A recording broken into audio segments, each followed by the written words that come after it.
Assalamualaikum warahmatullahi wabarakatuh.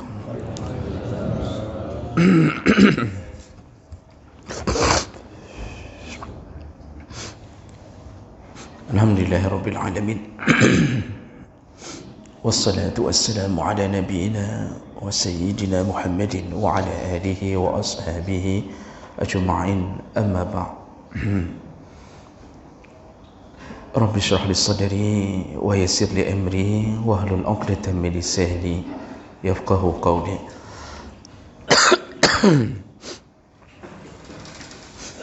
Segala puji bagi Allah, kemudian salawat dan salam kepada Rasulullah, pada keluarga dan seluruh sahabat-sahabatnya yang Allah muliakan, insya-Allah. Bapak-bapak dan ibu-ibu yang telah menyempatkan waktu berhadir karena Allah, mudah-mudahan kehadiran kita tercatat menjadi pahala di sisi Allah Subhanahu wa taala.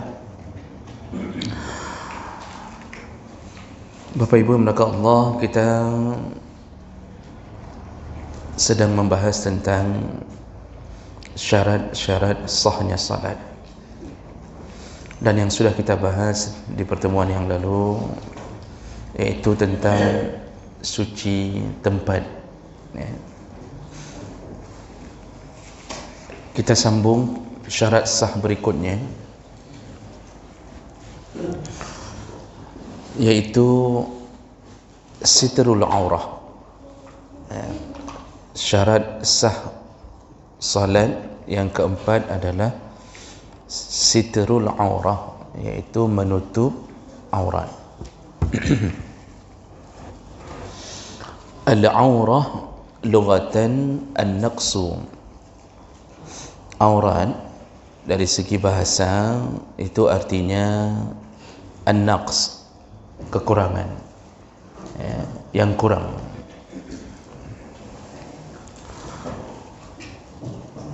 Jadi kalau dari segi bahasa disebut aurat sesuatu yang kurang.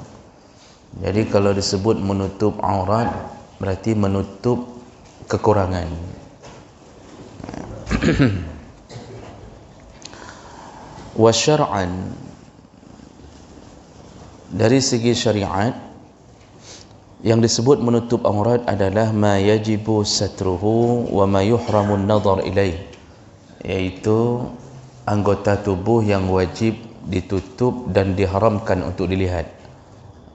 Itu disebut aurat, ya. Anggota tubuh yang wajib ditutup dan haram untuk dilihat, itu disebut aurat. Dan terutama yang dimaksud di dalam pembahasan ini adalah menutup aurat di dalam salat. Walaupun yang namanya aurat berlaku di dalam salat dan di luar salat.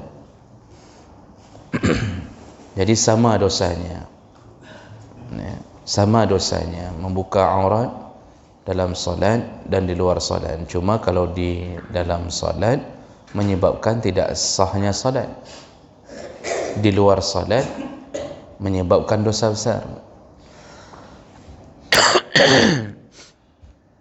Hukuman kepada Nabi Adam dan Siti Hawa, yuwari sawatihima, ketika mereka diturunkan ke bumi dalam keadaan dilepaskan pakaiannya atau ditelanjangkan oleh Allah. Ini menunjukkan bahawa membuka aurat bahagian daripada kehinaan.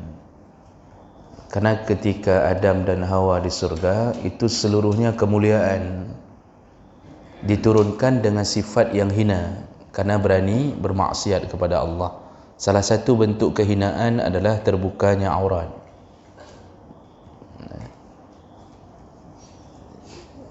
Dan tidak akan pernah kembali orang-orang yang membuka aurat ke surga Allah. Jadi sifat waktu dikeluarkan dari surga terbuka aurat. Ini maksudnya apa? Orang yang membuka aurat tidak akan pernah masuk surga. Karena itu sifat orang yang keluar dari surga, bukan yang masuk surga. Makanya Rasulullah berkata, ada sekelompok perempuan jangankan masuk surga, mencium bau surga pun tidak boleh. Dan ternyata yang disebutkan oleh Nabi berhubungan dengan aurat. Salah satunya Rasulullah mengatakan nisaun kasiyatun ariyat, perempuan yang berpakaian tetapi telanjang. Jadi ketat saja, bukan terbuka semua, ketat. Di balik baju kita tahu bentuk tubuh, itu saja sudah haram masuk surga. Tapi hari ini pakaian begitu menjadi model di kalangan sebahagian perempuan yang kurang imannya. Di sebahagian anak-anak gadis kita itu menjadi model. Apabila seorang ayah dan ibu membiarkan anak gadisnya berpakaian ketat, maka ayah dan ibunya pun ikut diseret menuju surga. Bukan surga, menuju ke neraka. Menghadap menuju surga.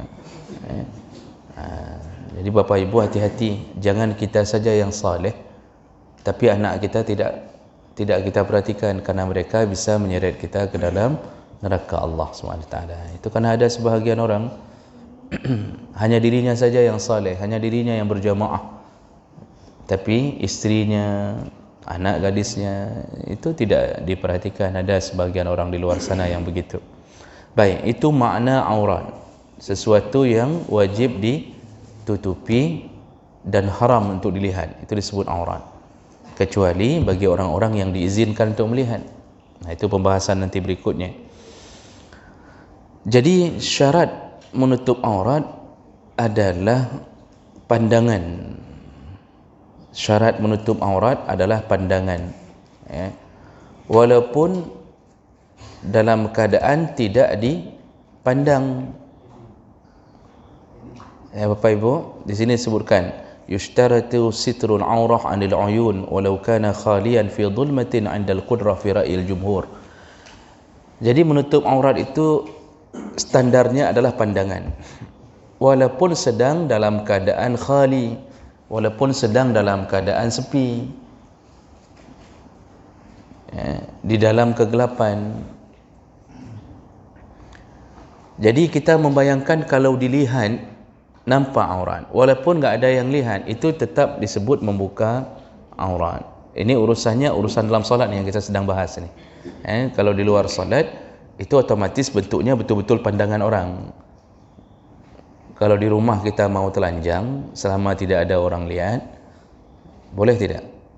Di rumah telanjang, masuk ke kulkas sekali, keluar dari kulkas, kemudian jalan-jalan satu ruang tamu, guling-guling, kita senam sendiri di rumah dalam keadaan telanjang sendiri, tapi itu gorden tertutup, semuanya tutup, enggak ada yang lihat, boleh tidak?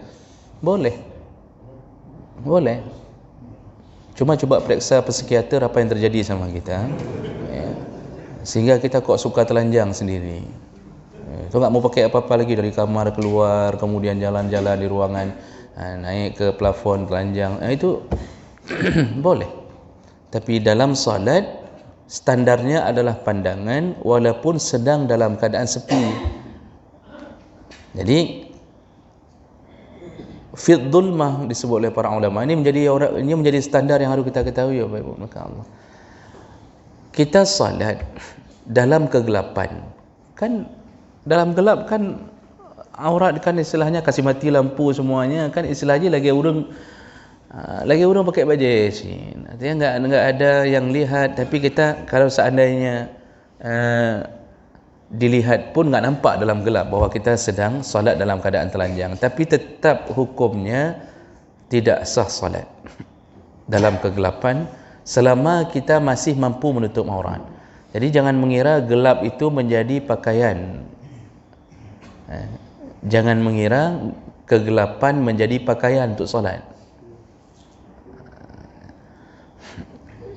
Kalau seandainya ada orang yang melihat bahawa kita tidak pakai pakaian penutup untuk solat walaupun dalam gelap, tapi kalau orang tahu kita telanjang, itu tetap batal dan tidak sah solatnya.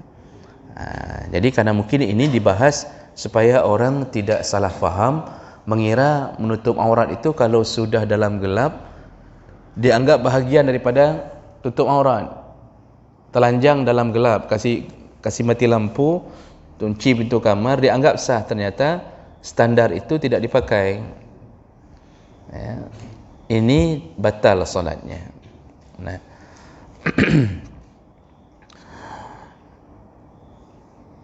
Wa yajibu sitrul aurah fi shalah wa ghairiha walau fil khalwah illa li hajatin ka ightisal wa taghwid wa istinja. Semua perkara baik dalam solat maupun di luar solat wajib tutup aurat, kecuali illa li hajah, kecuali kalau ada hajat. Contohnya ka ightisal, seperti mandi, wa taghwid, buang hajat besar, BAB, wa istinja, atau melakukan perkara-perkara yang berhubungan dengan kamar mandi. Itu saja yang dibolehkan. Atau kalau kondisi darurat, terbuka aurat kondisi darurat, contohnya sedang dioperasi, itu ditelanjangkan oleh dokter untuk dioperasi, itu tidak mengapa. Ini darurat. Tapi sayangnya sebahagian dokter kadang-kadang sakitnya kepala ditelanjangkan semua. Ini juga bermasalah dokter ini. Jadi Bapak Ibu, maka Allah Subhanahu Wa Taala, bolehkah mandi telanjang? Boleh. Mandi telanjang boleh. Syaratnya kita berada di dalam bilik atau ruangan yang sudah menggantikan pakaian.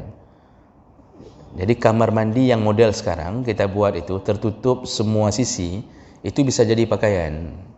Jadi kita benar-benar berpakaian dengan dinding. Dulu di masa Nabi tidak ada model kamar mandi begitu. Tidak ada. WC pun tidak ada. WC tidak ada. Jadi Nabi kalau membuang hajat ke tengah padang pasir, lalu dia tancapkan batang-batang beberapa batang kurma untuk menutupi auratnya. Kamar mandi tidak ada. Nabi rumah Nabi kalau untuk mandi cuma ada satu bejana, satu ember. Satu ember yang diletakkan di satu tempat di dekat dengan ruang tidurnya. Di situ Nabi mandi.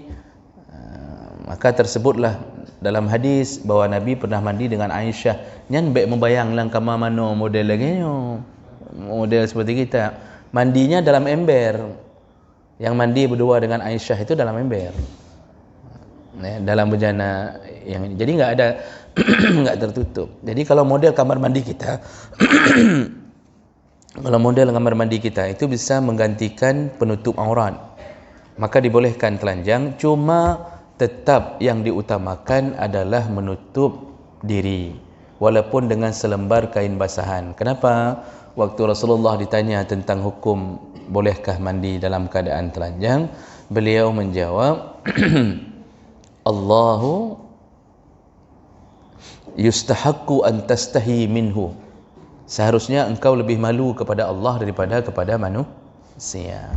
Jadi maksudnya kalau kita model tauhid sudah sampai pada akidah kita sudah sampai pada level ihsan, merasa Allah melihat. Jadi merasa Allah melihat walaupun Allah melihat. Di situ kita malu karena kita mandi tetap di bawah pengawasan Allah. Jadi Nabi mengatakan seharusnya engkau lebih malu kepada Allah daripada kepada manusia. Maksudnya apa?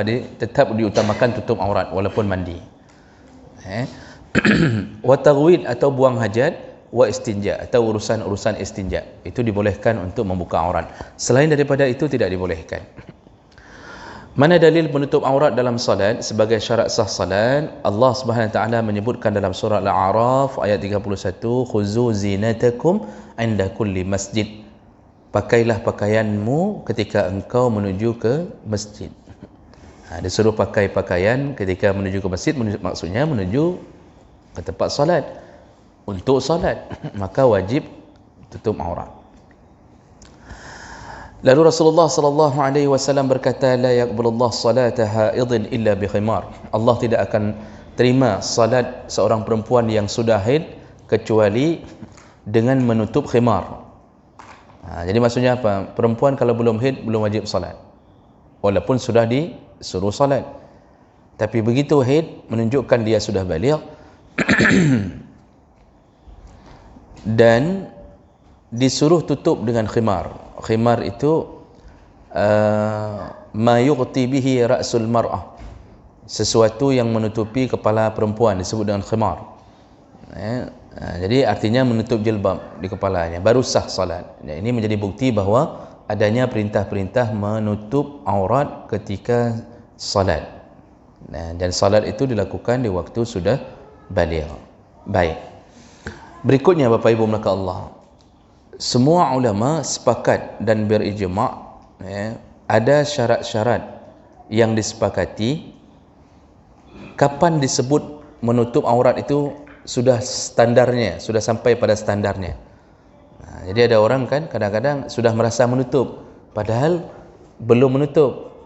Makanya perlu mengetahui syarat syurutus satir, yaitu syarat-syarat sebagai penutup aurat. Pakaian yang disyaratkan sebagai penutup aurat bagaimana? Yang pertama, yajibu ayyakuna safiqan kathifan. Pakaian yang dipakai itu wajib ayyakuna safiqan, lebar, wa kathifan, dan tidak transparan. Jadi kalau bahasa kita, baru disebut pakaian itu menutup aurat kalau pakaian itu lebar, tidak melekat, dan kemudian kathifan, tidak transparan, tidak tipis, lebar dan tebal.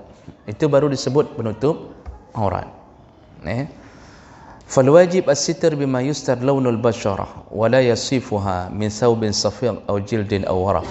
Kalau seandainya ada seseorang memakai pakaian yang tipis, lalu nampaklah warna kulitnya. Misal ibu beli mukena sutra, karena bagi perempuan sutra, mukena sutra dibolehkan, mahal, banyak lubangnya, tapi tipis, kan begitu ya ibu. Rupanya setelah pakai itu, di dalam mungkin cuma pakai dalaman, nampak warna kulit. Begitu lihat orang nampak warna kulit, jadi terbayang-bayang siluet, alah menanlah. Jadi nampak warna kulit. Apa hukumnya? Walaupun dia sudah tutup aurat, ni sudah tutup ni pakai mukena sutra, tapi karena tipisnya nampak warna kulit, atau nampak dalaman, maka ini disebut bukan penutup aurat. Jadi penutup aurat itu lebar dan kemudian tidak transparan, tidak tipis. Maksud lebar, tidak mencetak tubuh, tidak ketat, tidak mencetak tubuh di tempat-tempat yang diharamkan. Jadi disebutkan di sini, kalau seseorang memakai pakaian lalu terbayanglah warna kulitnya, faya'lam bayadahu aw hamratahu, orang tahu bahawa di dalam pakaian yang kita pakai nampak warna kulit putih atau coklat, nampak, artinya terbayang-bayang, lam tajuz salat bihi, maka tidak sah salatnya, jadi tentunya bagi laki-laki kalau pakai baju tipis terbayang-bayang tubuhnya, karena biasanya orang yang punya tubuh agak lumayan kekar itu suka menampak-nampakkan tubuh. Jadi pakai pakaian sengaja yang tipis-tipis, sahkah salatnya? Sah selama yang nampak itu bukan bahagian aurat. Tapi kalau yang nampak itu bahagian aurat, tidak sah. Jadi laki-laki enggak pakai baju pun enggak apa-apa, yang penting tutup antara pusar dan lutut. Kalau perempuan bahaya, karena seluruh tubuhnya aurat kecuali wajah dan kedua tapak tangannya. Jadi laki-laki enggak pakai baju salat, sah salatnya, cuma kurang ajar. Itu saja yang jadi masalahnya. Di depan orang dia pakai baju, tamu datang saja dia pakai baju. Jangankan tamu, pengemis datang, dia cari baju dulu. cari baju dulu. Di depan pengemis dia cari baju. Di depan Allah dia tidak pakai baju. Berani-beraninya solat pakai baju singlet. Jadi ini menunjukkan adab. Menunjukkan kita ini tidak beradab di hadapan Allah walaupun sah solat kita. Nah, berikutnya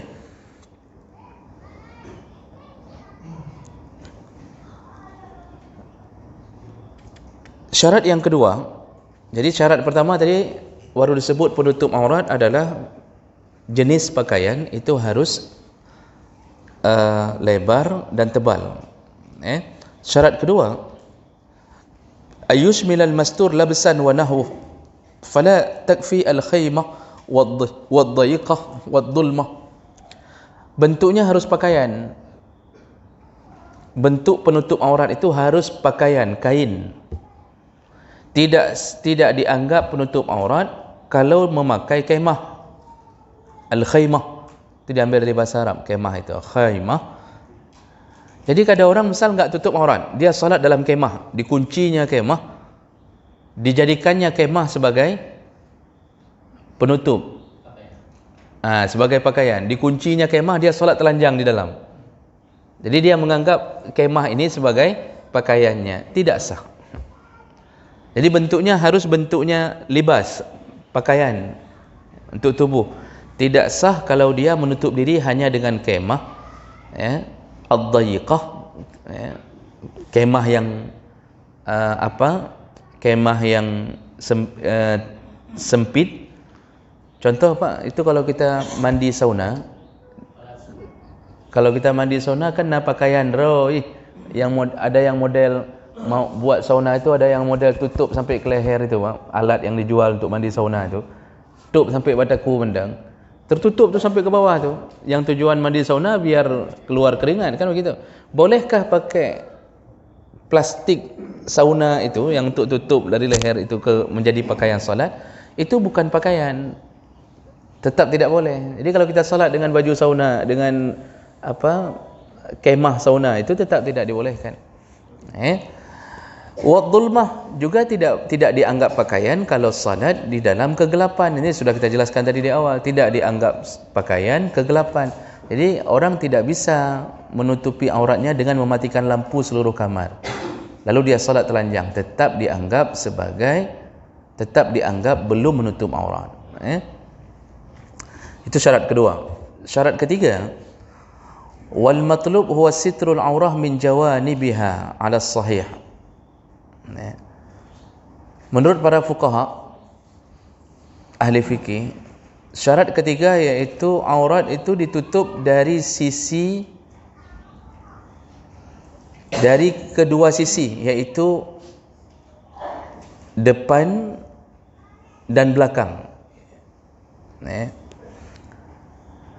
Fala yajibu sitru min asfal aw min fatahati qamisihi falau shalla 'ala zujat yasifu ma fawqah.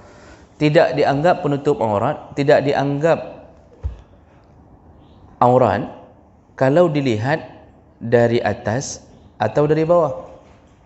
Jadi yang kita melihat orang baru ditutup aurat, kalau kita lihat dari depan tertutup, lihat dari kanan tertutup, dari belakang tertutup, dari kiri tertutup, dari kanan tertutup. Jadi areanya adalah area 4 dimensi.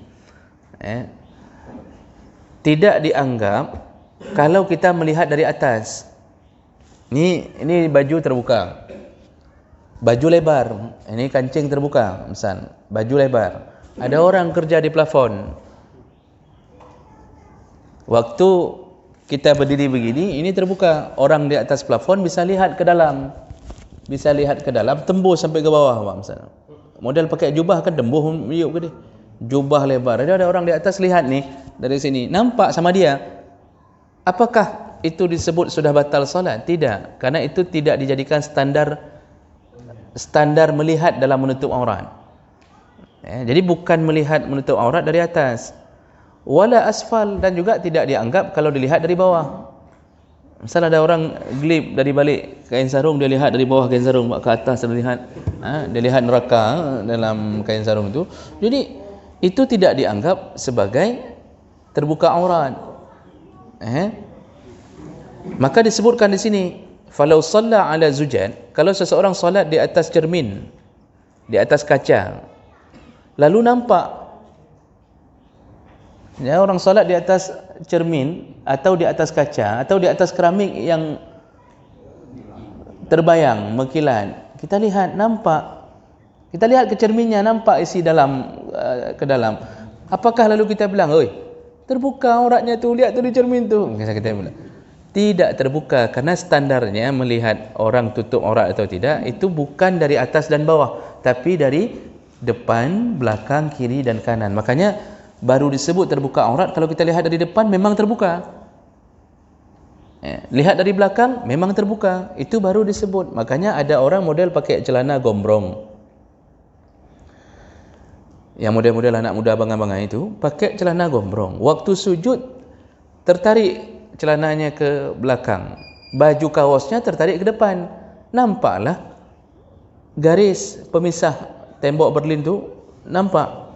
Kita memang bisa lihat langsung, enggak kita gelip, enggak kita intip, memang nampak, itu langsung batal salatnya. Oh, dia sendiri enggak tahu, dia wajib diberitahu baik sedang salat maupun ketika sudah salat. Oh, dia tahunya setelah selesai salat, wajib ulang. Kenapa wajib ulang? Pada dasarnya memang dia tidak cukup syarat sah untuk salat. Jadi syarat sah salat enggak dapat. Jadi jangan dengan tampil keren tapi membuat tidak sahnya ibadah. Jadi begitu Bapak Ibu maka Allah, syarat yang ketiga dianggap sebagai penutup aurat kalau sudah aman dari pandangan depan, belakang, kanan dan kiri. Tidak dianggap kalau dilihat dari atas atau bawah. Jadi oleh karena itu muncul masalah, kasus, karena banyak pertanyaan di luar sana. Apa hukumnya orang yang salat dengan kain sarung, lalu kain sarungnya ditarik lumayan tinggi di atas betis, ketika sujud betisnya nampak sampai ke isi pahanya. Waktu dia sujud, karena model berpakaian kain sarung diikat terlalu tinggi, ketika sujud kain itu tertarik sedikit ke arah lutut, mendekat ke lutut. Kita lihat dia nampak sampai ke isi pahanya. Jadi bukan hanya lutut saja nampak, pahanya yang sedikit di atas lutut juga nampak. Apa hukumnya? Sahkah salatnya? Ini kembali ke hukum tadi. Kalau dengan hanya berdiri saja, kita melihat berdiri, kada rasa apa. Dengan hanya kita melihat begini saja sudah sampai nampak isi pahanya, itu tidak sah salatnya. Tapi kalau tidak nampak, misal kita berdiri begini, tidak nampak, kita duduk pun tidak sampai nampak, tapi baru nampak kalau kita ngintip, kita intip ke dalam baru nampak, itu tetap sah. Karena bukan dengan cara diintip untuk mengetahui batal tidak batalnya penutup aurat. Jadi harus dengan pandangan biasa. Dipandang biasa pun sudah terbuka, maka itu sudah disebut dengan terbuka aurat. Baik, itu 3 syarat disebut menutup aurat. Jadi hati-hati beli pakaian terlalu tipis sampai tembus pandang ke dalam. Ini terutama perempuan itu harus lebih berhati-hati.